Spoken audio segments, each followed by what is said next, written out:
अयोध्या की पावन भूमि श्री राम जन्मभूमि अयोध्या भूमि को नमन। हमारे लिए कहती थी आशीष राजा जी को प्रणाम और दुर्गेश भैया को जन्मोत्सव की हार्दिक शुभकामनाएं।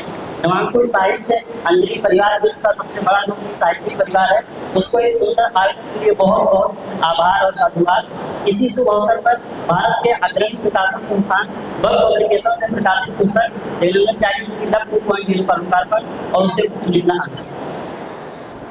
दोनों परिवारों को ऐसा महसूस होने लगा था मानो 3 वर्ष से पूरी तरह टूटा हुआ बिखरा हुआ कुलांक और विक्रांगी का परिवार फिर से एक होने की दिशा में बढ़ रहा है। सबसे बड़ी बात यह थी कि कुलांक और विक्रांगी के दोनों बेटे अश्विन और मश्विन मन से चाहते थे कि उनके मम्मी पापा का रियूनियन हो जाए। उन्हें अपने माता पिता वैसे ही चाहिए थे जैसे वे डिवोर्स से पहले हुआ करते थे। दोनों परिवार अपने अपने जीवन में पूर्ण थे। गोगो के घर बस चुके थे। रिवांगी, मुनमुन, रिंकू राजा, रानी सभी अपनी अपनी दुनिया में स्थिर और खुश थे। केवल अधूरे थे तो कुलांक और विक्रांगी, जो कभी पूरे शहर में आदर्श कपल माने जाते थे। पर 3 साल पहले जिद और अहंकार में वे अपना सुंदर रिश्ता तोड़ चुके थे, जिसे न तो रिश्तेदारों ने स्वीकारा था और न ही उनके अपने बेटों ने। पिछले 3 वर्षों से वे अलग थे और यह अलगाव न सिर्फ उनका बल्कि उनके अनेक प्रियजनों के जीवन को भी अव्यवस्थित कर चुका था। अब आज दोनों परिवार फिर से आशावान। उन्हें लगता था कि उम्मीद की किरण उगल चुकी है और शायद यह अध्याय सुखद मोड़ ले सकता है। सभी के चेहरे खुशी और उम्मीद से चमक रहे। 3 साल के अंधकार के बाद जैसे किसी ने दिलों में एक दिया जलाया। विक्रांगी आज संडे की सुबह थोड़ी देर से उठी। उठने के बाद विक्रांगी सोचने लगी, आज उसे अपने आप को मेंटली तैयार करना होगा। लगभग 3 साल के बाद कुलांक से बात कैसे करेगी?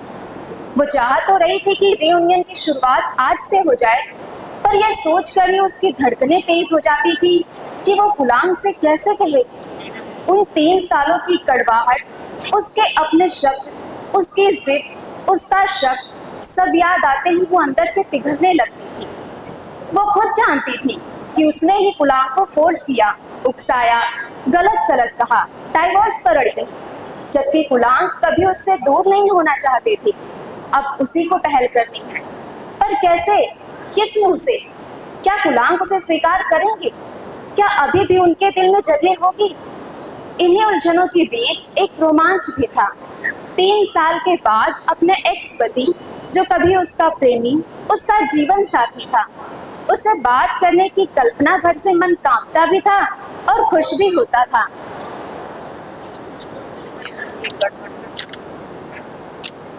अब उसने अपने मन को बिल्कुल स्पष्ट कर दिया था। जिस तूफान में उसने खुद अपना जीवन बिखेरा था, वहीं अब उसे सहेजने का समय है।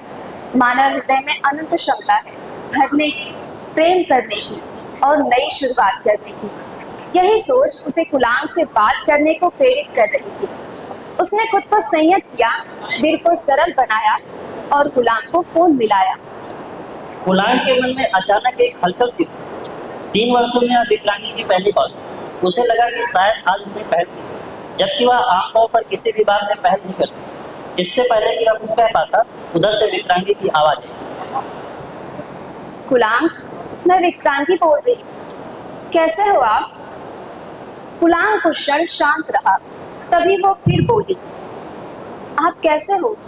इतने दिनों से हमारी बात भी नहीं हुई। मैंने तो कभी मना नहीं किया था तुम्हें फोन करने से। आपने भी तो फोन नहीं किया। 3 साल में बिल्कुल अलग हो गए, मेरी चिंता नहीं थी। विक्रांगी, विक्रांगी, मैं बदला नहीं हूँ, वही जिसे तुम कभी बहुत प्यार करती हो। और फिर तुम ही बताओ, एक बार भी नहीं सोचा कि कुलांक तुमसे अलग कैसे रहेगा? ताना मार रहे, मना नहीं कर सकते थे डिवोर्स की आपसी सहमति को? तुम मानने वाली थी। उस समय तो तुम अहंकार के घोड़े पर सवार। मेरी कौन सी बात तुमने मानी? इतने दिनों बाद भी तुम्हें मेरी ही गलती दिख रही है। मेरा मानसिक कष्ट, मेरी पीड़ा, वो नहीं दिखा? अरे बाबा, तुम जरा भी नहीं बनती, वही नहीं बनती। विक्रांगी हल्के से हंस पड़ी। 3 साल से किसी को तेवर नहीं दिखाए, तुम्हारे बिना सब भूल गई। मेरे दोनों बेटे ही मुझे ही दोषी मानते हैं। ना बात करते, ना मिलने आए, नफरत करते हैं। और फिर तुमने भी तो मुझे बिल्कुल ही भुला दिया, कभी नहीं मिली। जबकि हमेशा वादा करते थे साथ रहने का। विक्रांगी, मैंने कब सोचा था कि तुम अलग रह पाओगे, और तुमने तो मेरे ऊपर डायवोर्स का इतना भारी बम फूट दिया, मैं कुछ भी नहीं कर सका, बस निस्सहाय अवाक रही। आगे बढ़ सकते थे, साथी ढूंढ सकते थे, कोई नया साथ बना सकते थे। तुम्हें कौन रोक सकता था? और तुम क्यों नहीं बढ़ी आगे? तुम भी तो सब कर सकती थी जो मुझसे करने को कह रही हो। नहीं, मैं ऐसा नहीं कर सकती थी। मैंने नहीं किया और ना करूँगी, क्योंकि मैं तुम्हें भूल ही नहीं पाई। तुम्हें भुलाना मेरे लिए असंभव है, नामुमकिन है। मुझे तो मेरा गुलाम ही वापस चाहिए। सारी बातें फोन पर ही करोगी, कुछ आमने सामने की बात करनी चाहिए। विक्रांति का दिल धड़क उठा। ठीक है, बताओ कहाँ मिलना है? वहीं जहाँ हम हमेशा मिलते थे, राजौरी कबीर रेस्टोरेंट। इंतजार कौन करेगा? एज यूजुअल मैं। विक्रांति मुस्कुराई।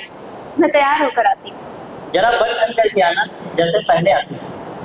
विक्रांति के चेहरे पर एक मुस्कान आ गई, जो बड़ी देर तक उसके साथ थी। धन्यवाद, बहुत बहुत धन्यवाद, आपने काफी अच्छे से सुना।